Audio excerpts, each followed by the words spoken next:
be looking at verse chapter 2, text 11. Jai Radha Madhava Kunja Bihari Jai Radha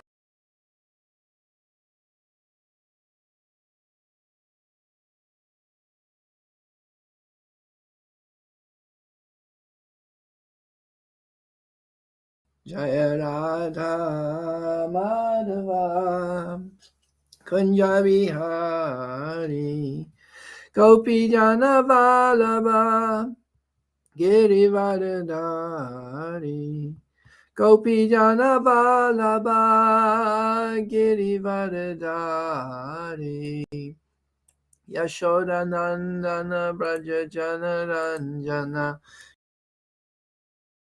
Yashoda Nandana Tira Vanachari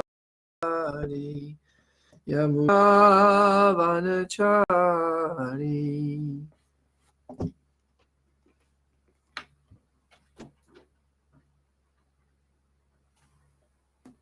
Jaya Radha Madhava Kunja Bihari Hare Krishna Krishna Krishna Hare Hare Hare Rama Rama Rama Hare Hare Hare Hare Krishna Krishna Hare Hare Hare Rama Rama Rama Hare Hare.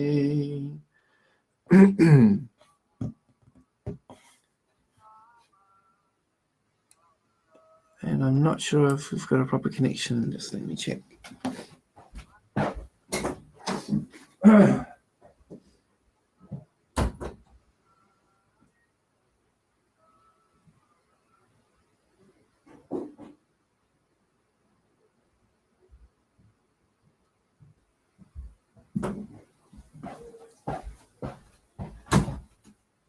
Okay, so I'm just hoping that the connection is working all right.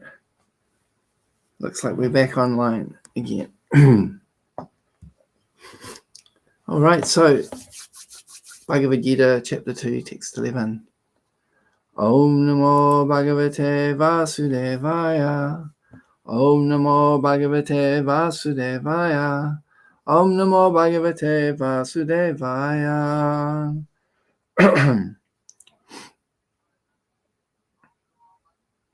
All right, so we'll just go back to the few verses before just to get the context, and then we'll read today's verse. So we're in the second chapter, and in the first chapter, Arjuna has gone before the battlefield between the armies and had doubts about whether he should fight or not. Full of compassion and full of doubt, he approached Lord Krishna. So in this chapter 2, Lord Krishna begins speaking. And the first thing he says in chapter 2, on text 2, he criticizes Arjuna and says, "My dear Arjuna, how have these impurities come upon you? They are not at all befitting a man who has the value of life. They lead not to higher planets, but to infamy. O son of Preta, do not yield to this degrading impotence. It does not become you. Give up such petty weakness of heart and arise, O chastiser of the enemy." And then Arjuna again expresses his doubts, and then finally he says to Krishna, "I'm confused about my duty and have lost all composure because of miserly weakness. In this condition, I'm asking you to tell me for certain what is best for me. Now I am your disciple and a soul surrendered unto you. Please instruct me. I can find no means to drive away this grief which is drying up my senses. I will not be able to dispel it even if I win a prosperous, unrivaled sovereignty in heaven." So here we can see that has come to the point where he realized that he can't resolve these issues in his life without turning to Krishna and surrendering. And we also understand that without having direct access to Krishna personally, by surrendering to a bona fide spiritual master, we can also get the guidance that we need to make the right decisions in life, and to be freed from our doubt and uncertainty. So here, so the next, Arjuna says to Krishna, Govinda, I shall not fight, and fell silent. So he surrendered to Krishna, and then he said, I won't fight. It's kind of interesting. It's like, wait, did he really surrender, or did he not surrender? But the general understanding is that he's surrendering to Lord Krishna can, clear up his doubts for him. So this is when Krishna begins to speak. And in the last verse, it said that Krishna was smiling as he spoke to Arjuna, which is kind of interesting. And this is what he said. We'll get into the Sanskrit now. Shri Bhagavan Uvacha Ashochan Avashocastvam Pragyavadamscha Bhashase Gatasun Agatasumscha Nanu Shochanti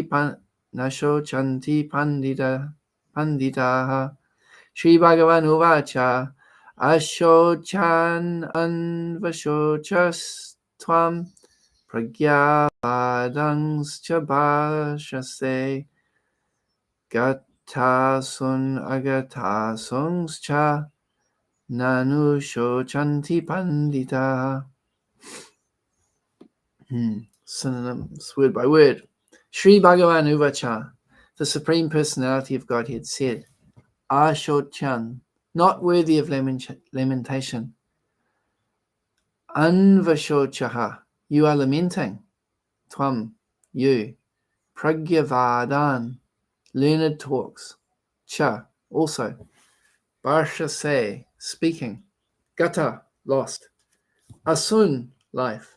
Agata, not past. Asun, life. Cha, also. Na, never. Anushochanti, lament. Panditaha, the learned.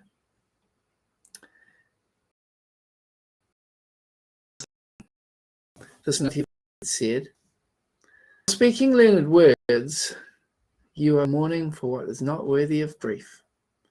Those who are wise lament neither for the living nor for the dead. Purport. The Lord at once took the position of the teacher and chastised the student, calling him indirectly a fool. Excuse me.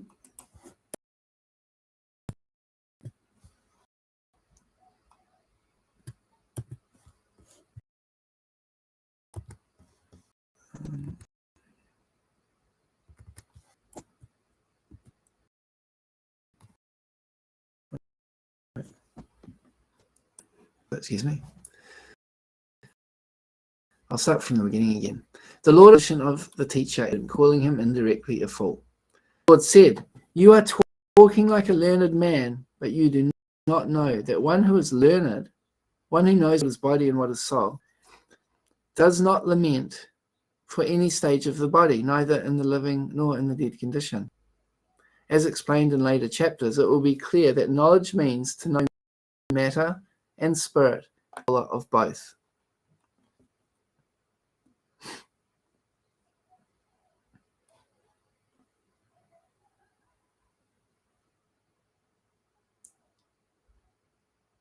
And the control of both. Arjuna argued that religious principles should be given more importance than politics or sociology, but he did not know that knowledge of matter, soul, and the Supreme is even more important than religious formularies. And because he was lacking in that knowledge, he should not have posed himself as a very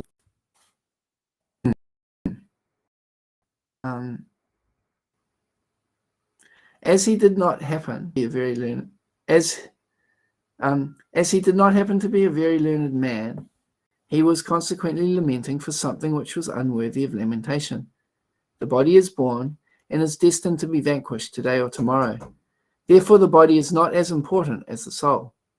One who knows this is actually learned, and for him there is no cause for lamentation, regardless of the condition of the material body.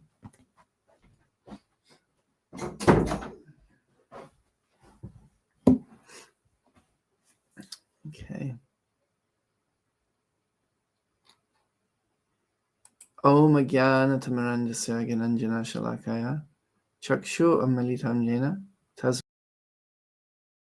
Shri Gurave Namaha. Jai Krishna Chaitanya Shri Advaita Shivasadi Gaura Bhaktivinoda.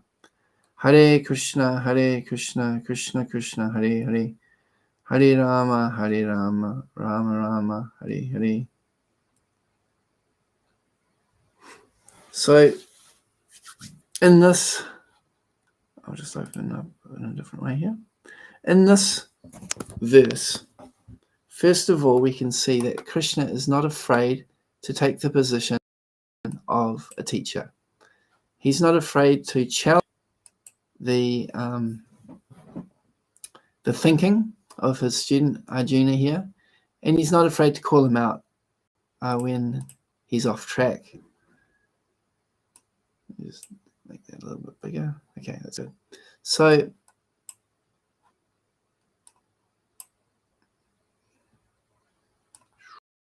yeah. So Krishna here is telling Arjuna again, as he was foolish. While speaking learned words, you are for what is not worthy of grief. Those who are wise lament neither for the living nor the dead. And so in the purport, Prabhupada is explaining that Krishna is saying, okay, you've surrendered unto me, so therefore I'm going to tell it to you straight. Now, in the Bhagavad-gita, it talks about the austerities of speech, of speaking what's truthful, pleasing, beneficial, and based on Shastra. And in many cases, although we may have knowledge that's beneficial to someone, we may hold back in giving that information if they're not ready to hear it. It's said that one should counsel someone until they're hired, in the sense that until someone's ready to accept your advice or your guidance, it may be a disservice to try to instruct that person. And so in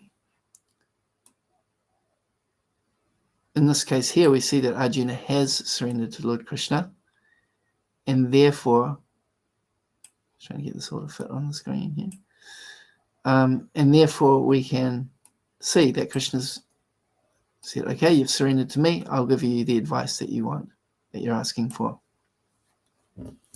So this is an important point to understand, that in instructing someone, the relationship is important. A junior should not instruct a senior. Rather, a junior can approach another senior and say,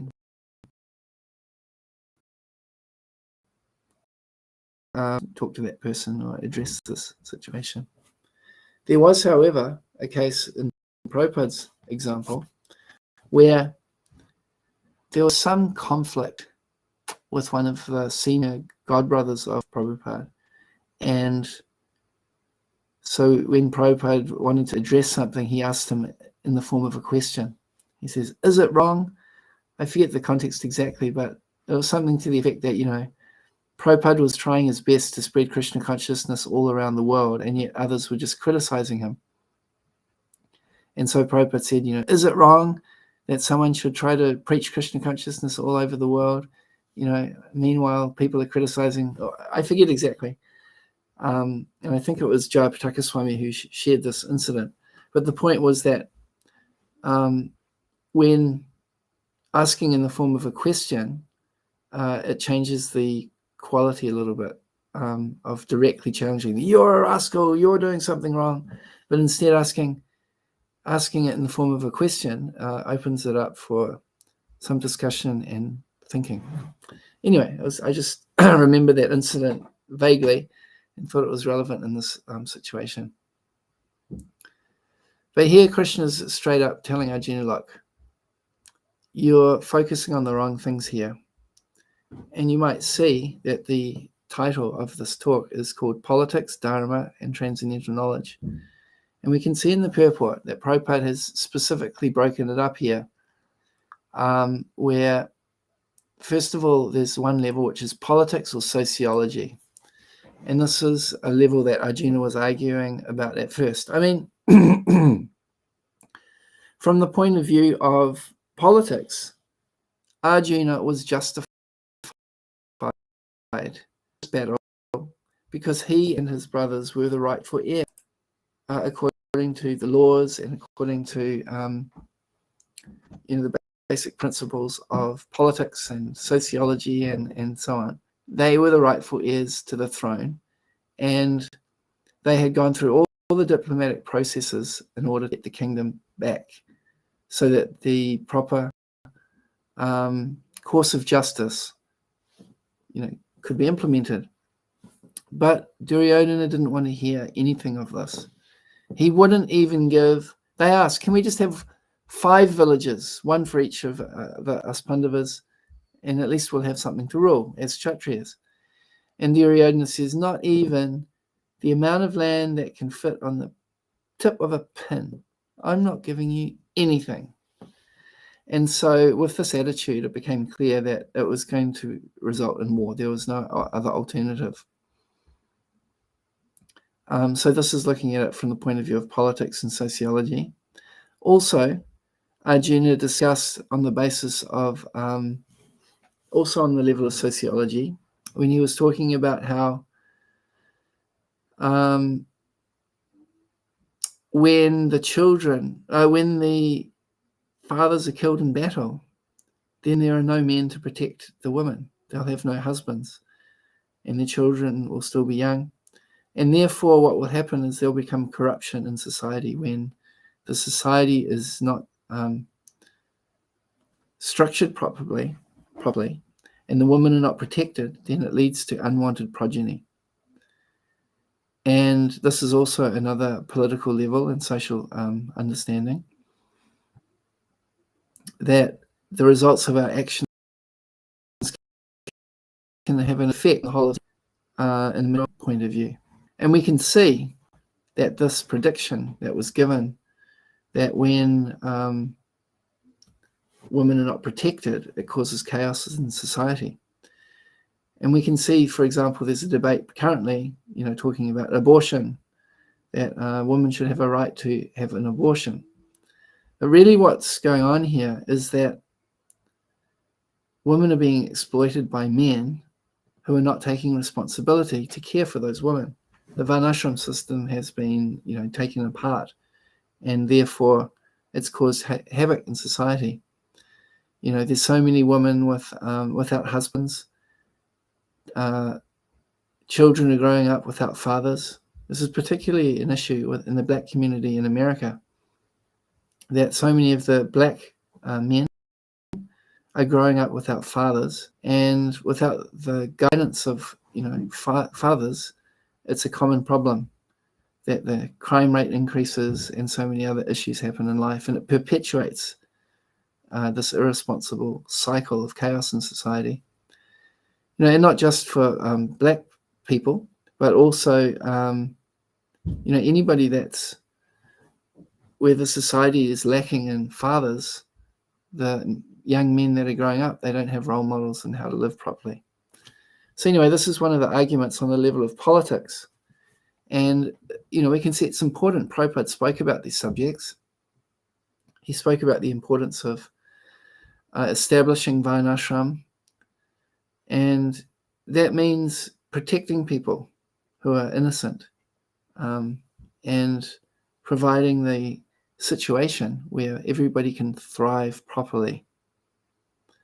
And so this abortion, it's such a scam, because it's speaking about, this is giving a woman the right, for sexual freedom or something. But actually, the real thing is that men who want to exploit women don't want to take responsibility. And if the woman can just kill the child that's produced out of that union, then they can, have sex and enjoy that part of it without the responsibility. And then the women think that they're being independent because they're able to, kill the child that is produced from this situation. So this is how everything's flipped completely upside down, that thinking that abortion is a woman's right is actually just the opposite.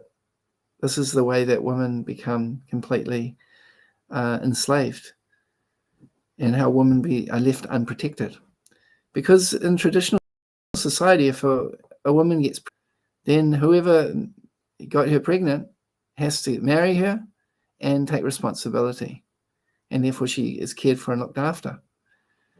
And then men think more carefully before they engage in such activities, because they know they're going to have to accept the responsibility.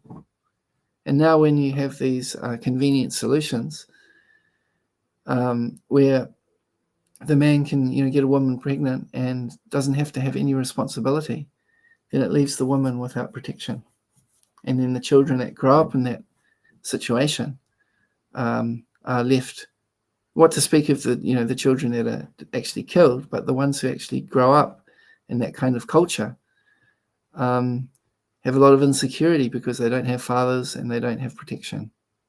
So this is on the level of politics, and this is important. Arjuna mentioned these things, and they're valid points, and Prabhupada talks about them. Same way, we might look at policies that governments make. You might think that if we can change the policies, it will be helpful. To the point where Prabhupada encouraged devotees to start a political party. I think it was in the early 70s, called the In God We Trust Party.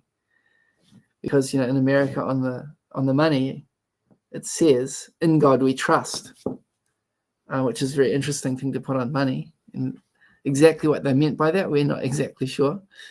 Have these jokes. In God we trust. Everybody else has to pay cash. Or is it like that money is like their God? We can interpret it in many ways.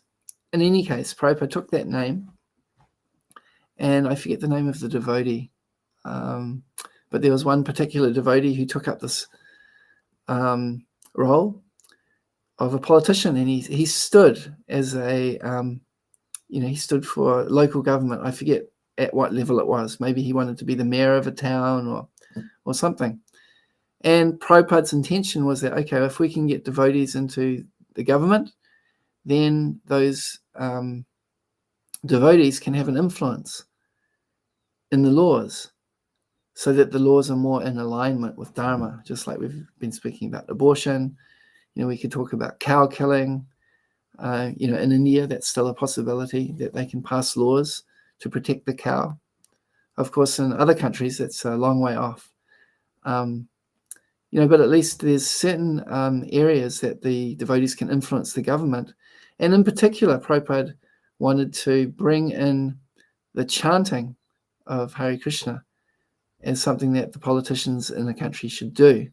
Because when the politicians can purify their heart and become connected to Krishna, they'll make decisions and they'll set an example for people in society to be conscious, and everything will benefit. Perhaps I'm getting ahead of myself here. Anyway, so politics does have its place, and Prabhupada spoke about how we need to establish varnashram. He said that half my work is not completed because I have not implemented varnashram. And devotees would challenge Prabhupada, saying, but Prabhupada, you said that, in the Chaitanya Charitamrita, it says that varnashram is not important. And Prabhupada said, no, when Lord Chaitanya and Ramananda Roy were talking, he didn't say it's not important, but he said it's external, go deeper. And then the devotee says, but Prabhupada, aren't we transcendental to varnashram? And Prabhupada said, well, if you're transcendental, then why are you falling down? Why are so many devotees finding difficulty in maintaining the basic principles of Krishna consciousness if they're so transcendental? And therefore, the political and social structure of varnashram is required in order for devotees to have a peaceful situation in order to practice Krishna consciousness. The pastime of Gajendra the elephant is given. And even in the purport, Prabhupada gave the example of one of his beloved disciples, Madhudvisa.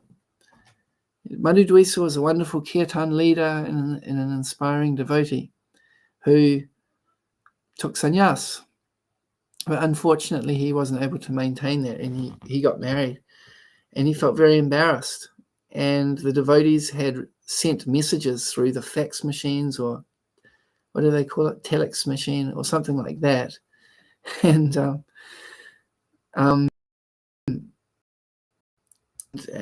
they'd spread the news that, Madhu's fallen down.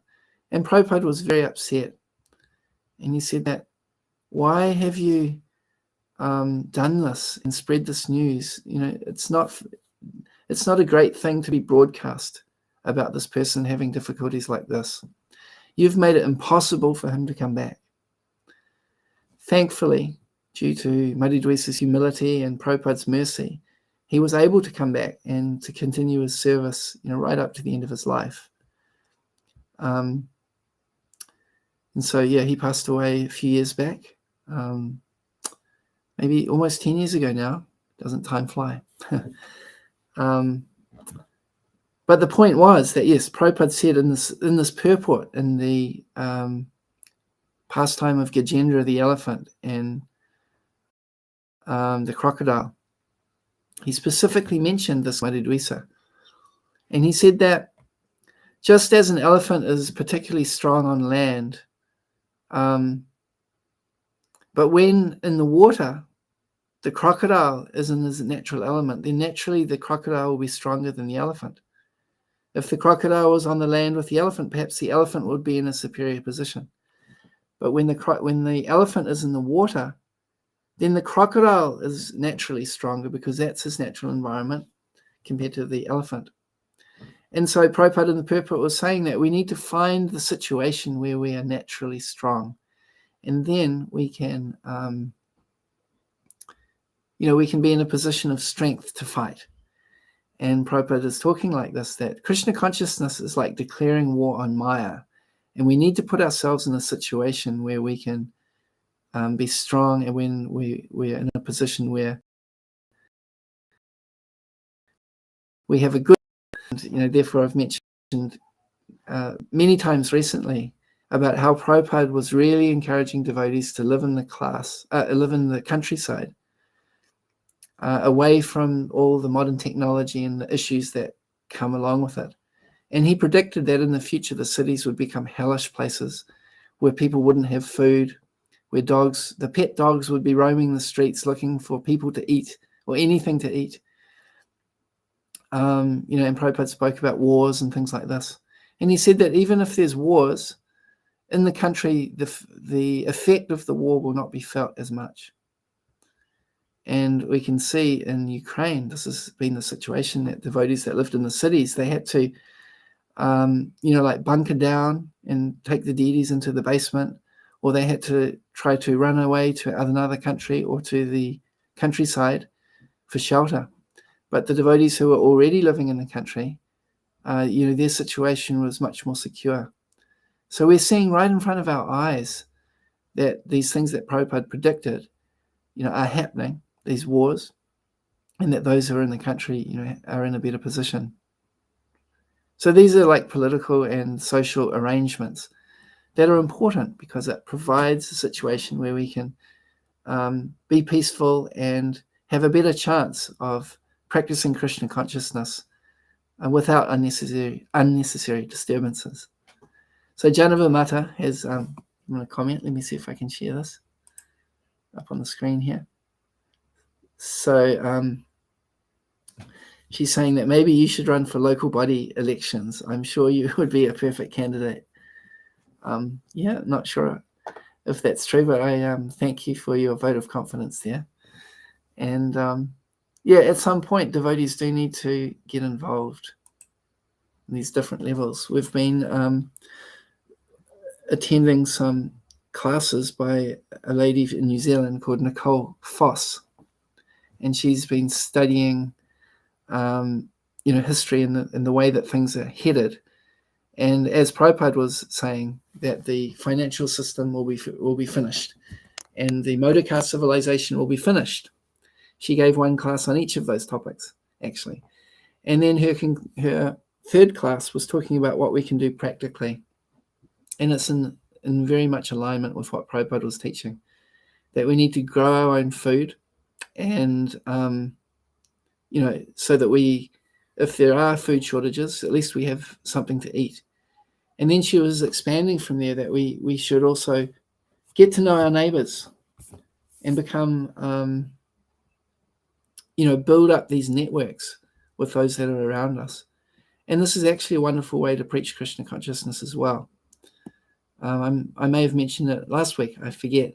But she was talking about how there was one lady who lived in a neighborhood. She'd moved into a neighborhood, and she was running movie nights once a week. And so gradually, she was able to get people together so that the neighbors knew each other. Not like the very impersonal society that we live in now, especially in the cities. We have these apartments, and we have no idea the people that are living right next door to us on the other side of the wall. And it's the same in the suburbs. We generally don't know who our neighbors are. And so what she was saying is, this lady, is that we can have strength in getting to know our neighbors. And this example of this lady, it started out with the movie nights, and then, gradually they got to know all the neighbors to the point where, everybody in the neighborhood started to have their own gardens and everything. Started to live a kind of a self-sufficient within the suburbs. And so she was talking about how, we can start just with our own family. We grow our own food, then we can build connections with our neighborhood, and then we can expand out from there to, as you mentioned, even running for local body elections.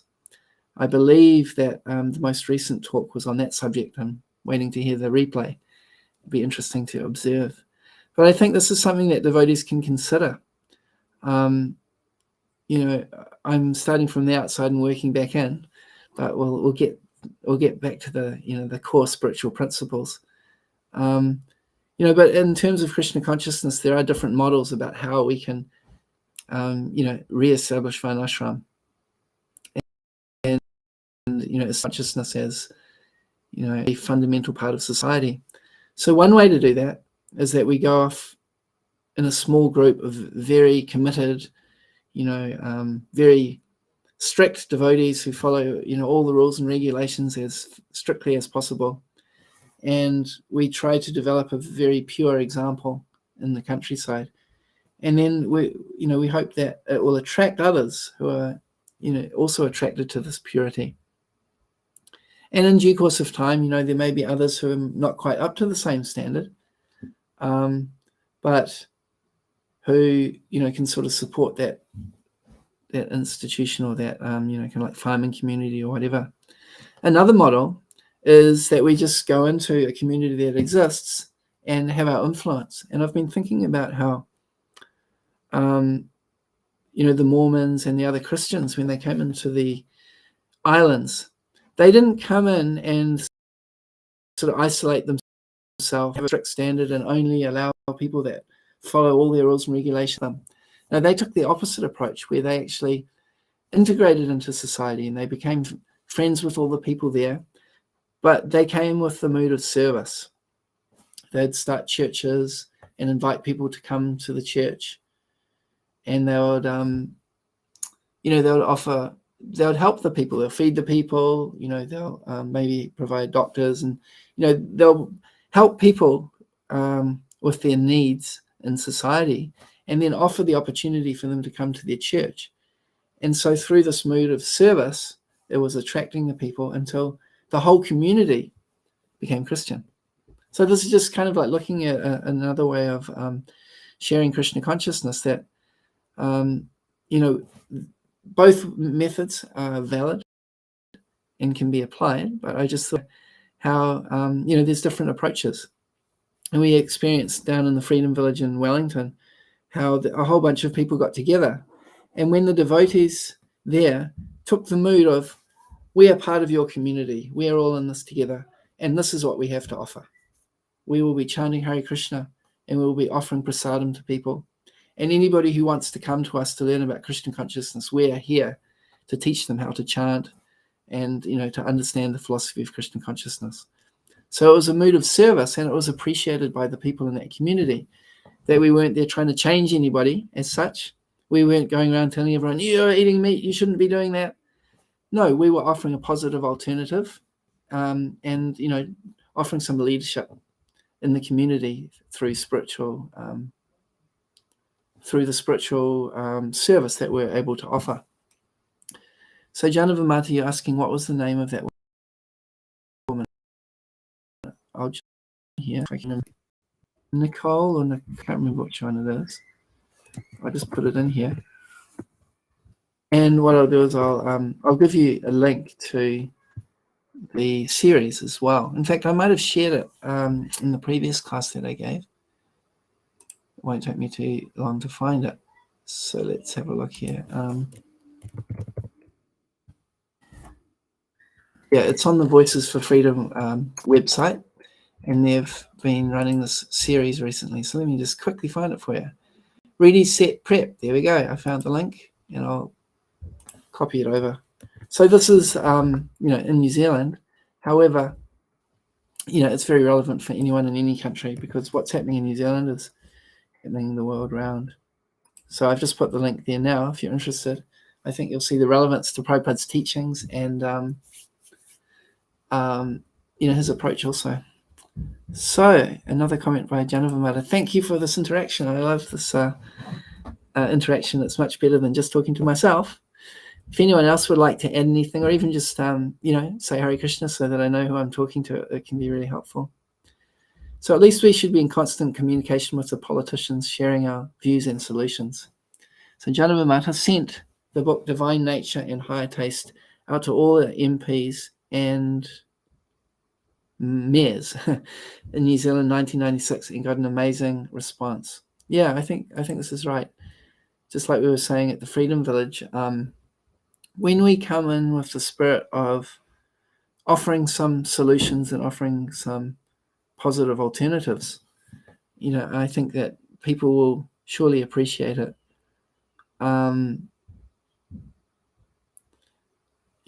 Because coming in with the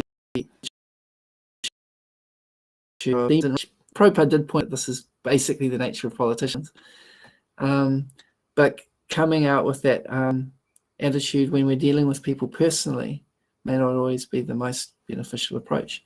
And that's something I wanted to sort of touch on in the class today. So I've talked a bit about politics so far.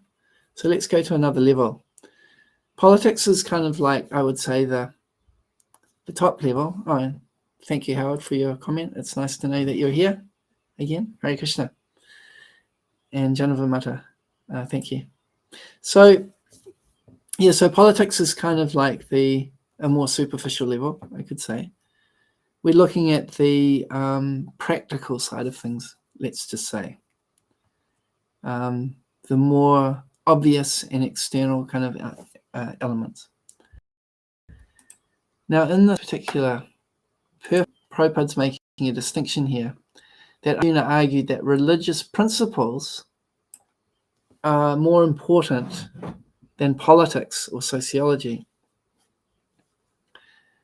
And then again, there's a distinction between religious principles and transcendental knowledge. So that's what I want to have a little look at now. So when Arjuna was talking about religious principles, some of the principles would be that he didn't want to fight against his superiors, that this was against religious principles. He didn't want to, he had compassion for people. He didn't want to kill because he could see that it would cause, the consequences that it would cause. Because sometimes at the level of politics or sociology, the individual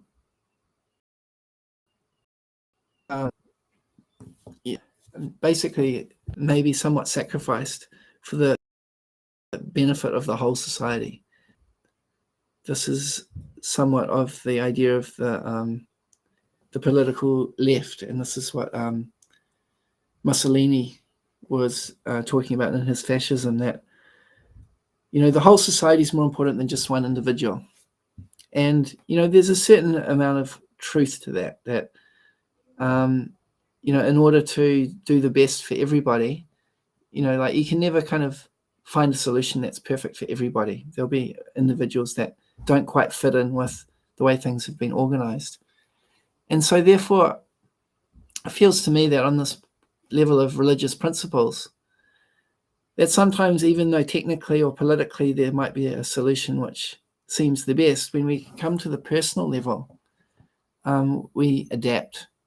And so coming back to this point that Janavamata, you were making about the politicians, on one level, Prabhupada would criticize politicians and say that they're the lowest of people because they're always compromised and they never really have any solutions.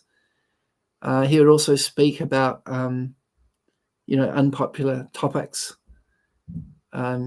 His, like women's liberation or abortion. These are some topics that are quite strong. Homosexuality, he would, speak about that. But then on the personal level, so from a society's point of view, there's certain things that we want to, make it clear about how things work best for society. But on an individual level, there was many disciples of Srila Prabhupada that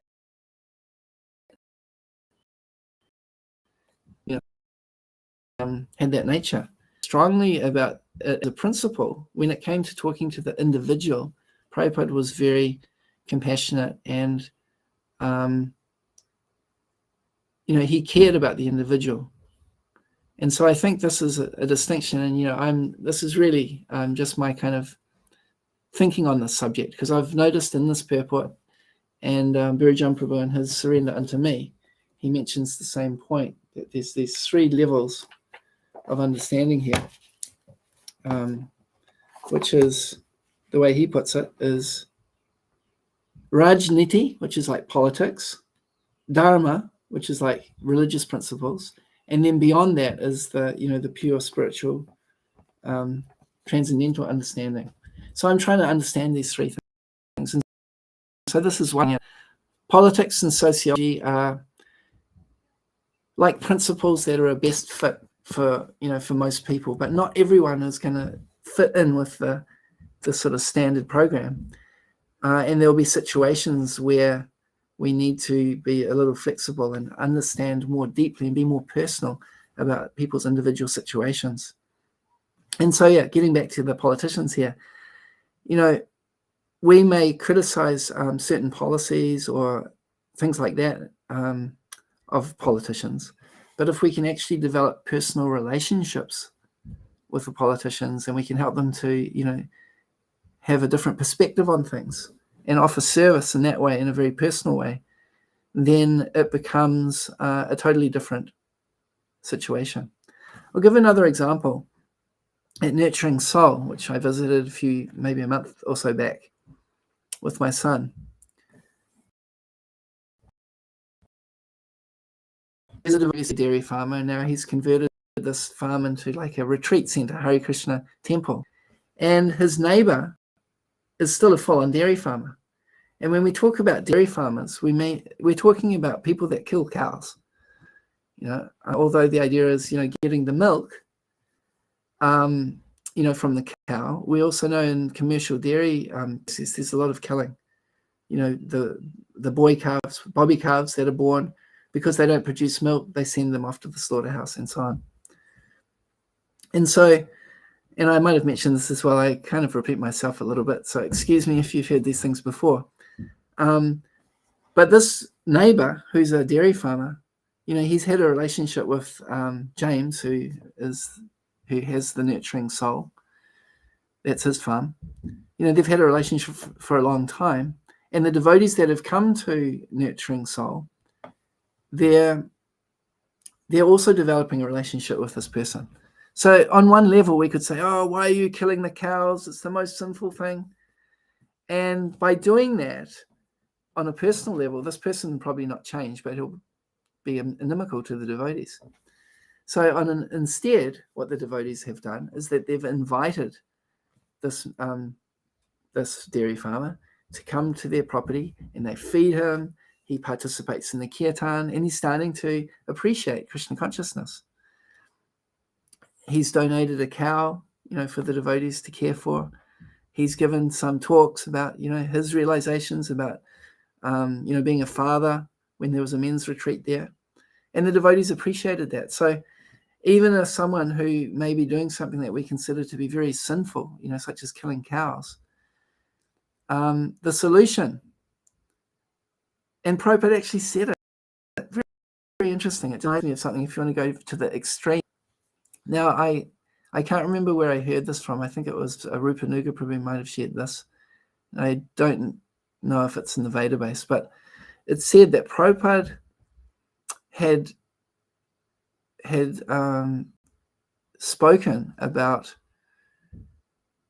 that there's these leaders, there's a few families that rule the world, and that they are rakshasas, they even eat their own children, which is like, whoa. And then the devotees were like, well, okay, so if these are the people in charge, what should we do? Prabhupada said, preach to them. So even rakshasas, man-eating cannibals, who, are sort of evil to the core, we might think. What did Prabhupada say? He preached to them. He didn't say, try to fight them and kill them. That wasn't his immediate response. His response was, let's let them become devotees. So like a dairy farmer, if he becomes so connected with devotees, it might take a long time. And even if he doesn't give up his, dairy farming habits, which we know is, very irreligious and so on. But if he's able to connect with the devotees and start chanting and taking prasadam, then the effect will be there. Maybe not even in this life. It could be in another life. But this is the powerful way to connect with people personally. And this is the way that we can really influence people, not by impersonally attacking, through politics and things like that. It's by making these connections.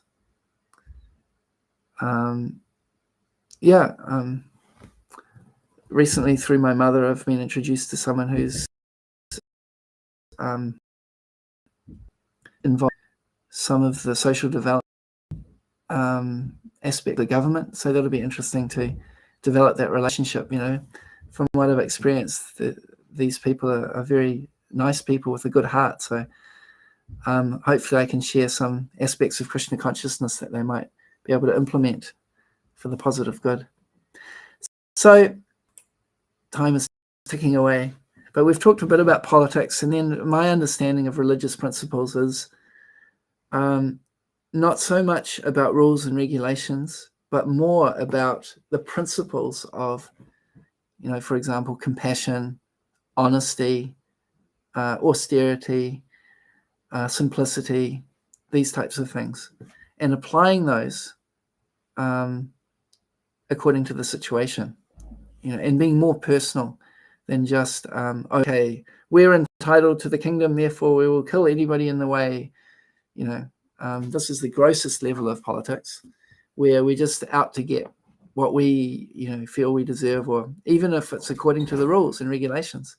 Yes, according to the law, I'm allowed this, so therefore I will, stand up for it, for my rights.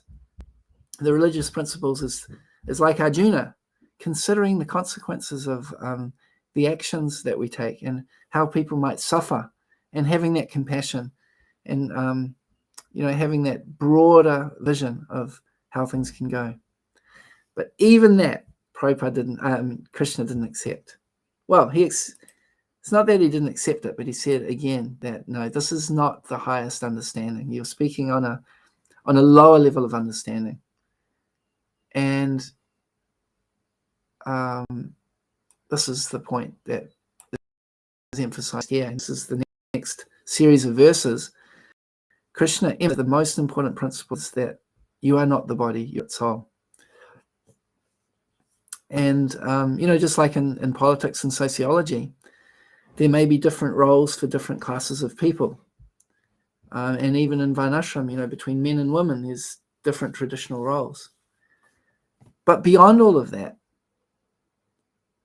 and even beyond the personal level of, caring for someone's individual situation, which may not fit into the traditional roles, even beyond that is understanding that everyone is a spirit soul. And therefore, the most important thing is connecting people to Krishna consciousness. The sociology, the politics, the Varnashram, the trying to situate people so that they feel peaceful in their life, this is all still exterior. It's all material. And at the end of life, unless we've connected those things to Krishna consciousness, it's not really ultimately beneficial. Just like there may be a class of people who are being oppressed by a government. We've seen in the past, we had in, the Jews were apparently being suppressed in Nazi Germany, and the black people in South Africa were being oppressed by the European people. And so the idea is that by fighting for their rights, now they became free. And that's good. We don't want people to be suppressed. We want people to, have their freedom. But ultimately, has it really solved any of the real problems of life, of birth, death, old age, and disease? No, it hasn't. So we can try to work on that level of trying to make things more fair and care for the individuals in society and so on. But unless the point entity is a servant of Krishna, and that by surrendering to God, that is how we will be able to really have the ultimate success in life, then all the other things are not really so important. They have their importance if they're connected to Krishna consciousness, but not on their own. And so in our Krishna consciousness society, we always put the emphasis on Krishna consciousness. We want people to chant Hare Krishna. We want people to read Bhagavad-gita. We want people to offer their food to God. And, we want to do prasadam distribution. These activities are the things that go to the root, that go to the soul, not just dealing with the body and, the social arrangements in society. So this is what we've always got to, remember and connect back to. That if we do get involved in politics at whatever level, our intention and our goal should be focused on bringing people back to Krishna consciousness, encouraging people to practice their religion, encouraging people to chant Hare Krishna, and providing support for those that are, helping people to worship God and serve God. This is the real important point, because what we do for the body will end with the body. Someone may be sick, we give them medicine, they get better. It's a temporary thing, because ultimately they'll still die. And in the next life, who knows what kind of body situation they'll have. In this life, they may be repressed because of their body, and we may try to help them in that sense. But again, it'll end at the end of this life, and so maybe rest in a different body. So what we want to really do is help achieve final, that's not the right word to put. We want people to achieve the real solution, which is to connect with Krishna, to develop our pure love for Krishna through chanting Hare Krishna and all the things that Prabhupada has taught us. And in this way, we can solve the root problem of material existence, and we can go to a place where we can eternally be happy in our original condition, our natural state. As long as we try to solve these problems in the material world, we're like a fish out of water. None of the solutions will give any lasting happiness, whether it's at the level of politics or at the level of, religious principles on a platform of, fairness and that sort of thing. As soon as the connection to Krishna is there, then the soul comes into the equation. And so it's saying here that those who are wise lament neither for the living nor the dead. Now that's a really interesting sentence, which I'd love to hear others speak about sometime. Because certainly, why would we lament for the dead? The body is already dead, so there's no need to lament for that. So if someone dies, what does it mean? The body died, but the soul continues on. And there's no need to lament for the living either, because they never die. So whichever way you look at it, and Krishna explains these arguments as he goes on in different ways in this part of the Bhagavad-gita. But I just wanted to, in this particular section, just highlight these interesting levels that Prabhupada's point to, the sort of the most gross level, which is like the level of politics and sociology, where we're trying to solve problems, in the most sort of superficial and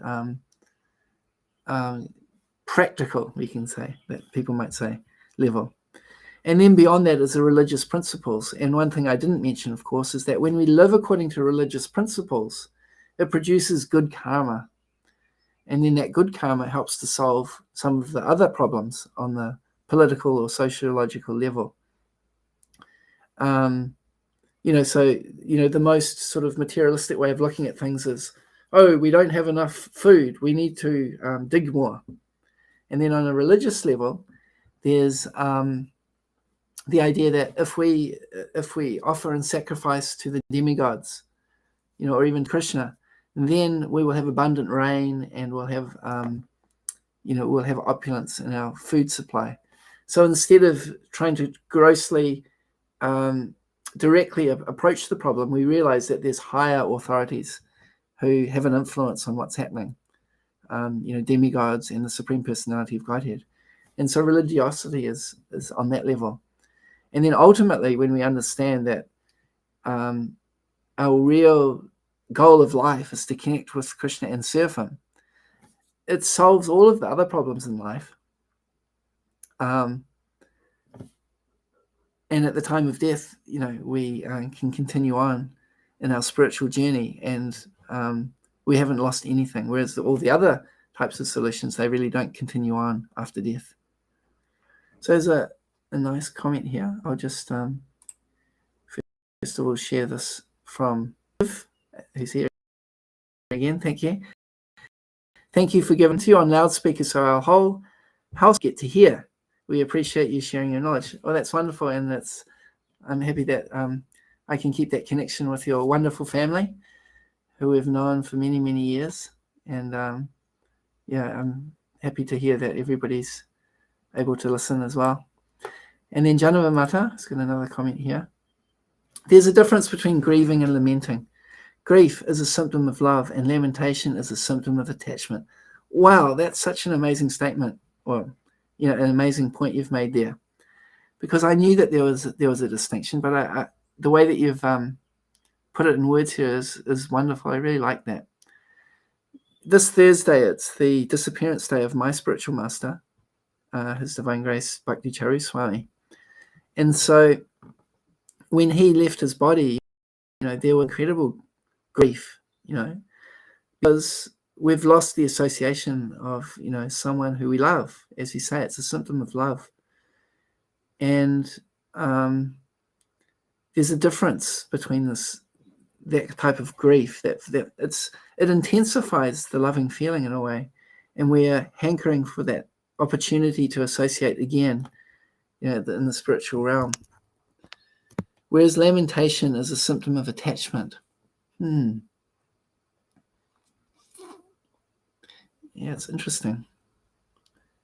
If we're too attached to something, then we feel like,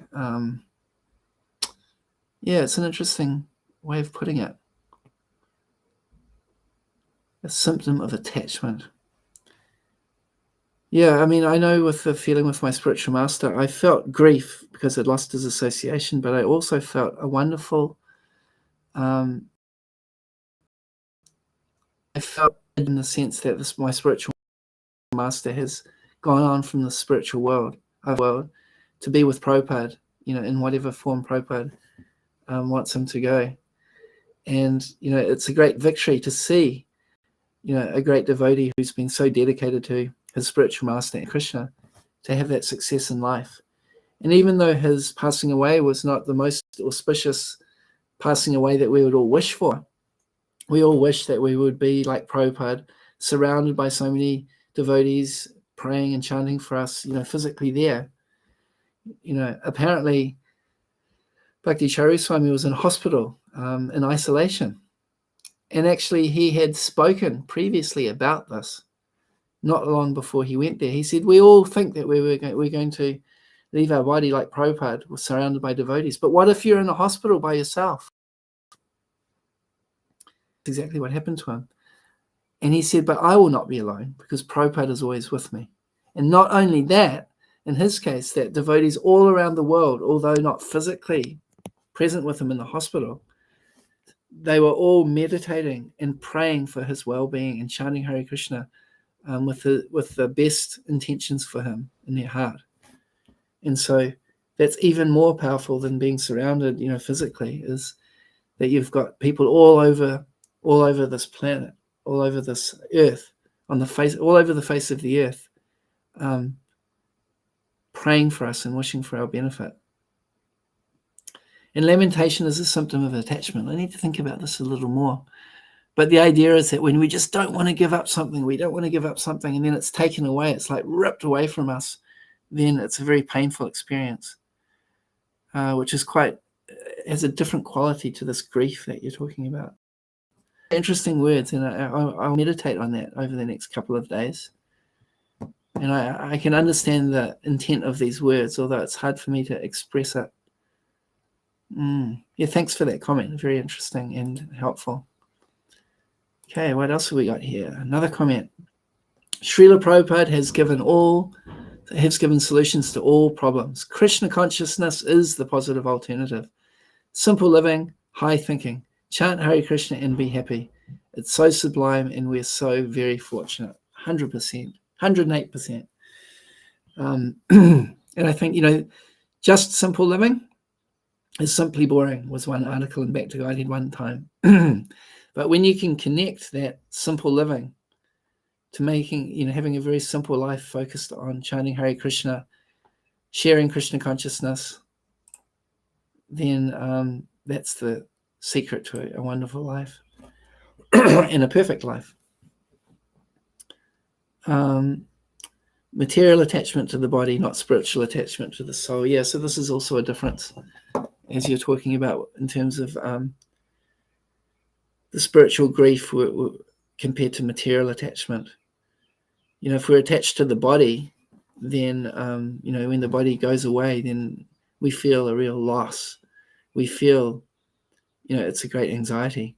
But when we realize that the soul still exists and we can still, have a connection on the spiritual platform, that's so reassuring.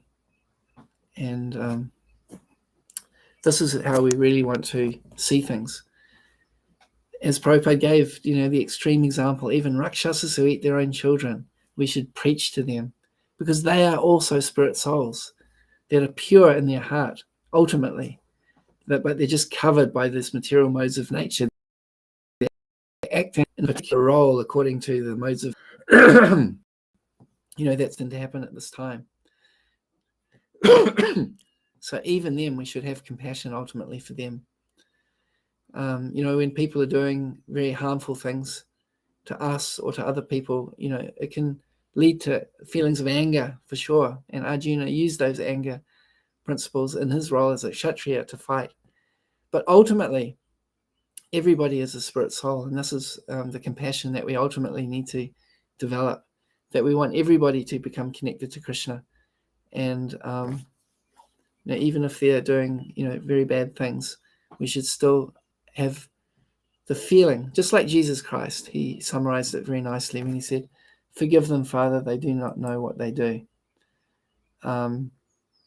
So anybody in this material world that's doing, wrong things, it's only out of ignorance. It may be very thick ignorance, but underneath everything, there's a pure spirit soul.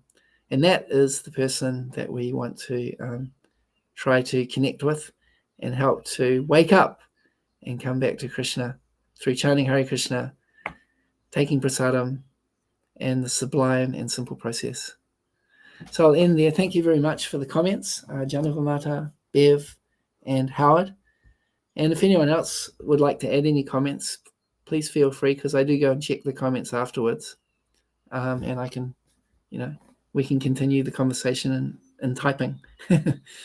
But thank you very much for being here. And, I hope that you get inspiration, that in whatever you're doing in your life, if we have that connection to Krishna, it has real meaning and real value. Jai. Srila Prabhupada ki Jai. Hare Krishna.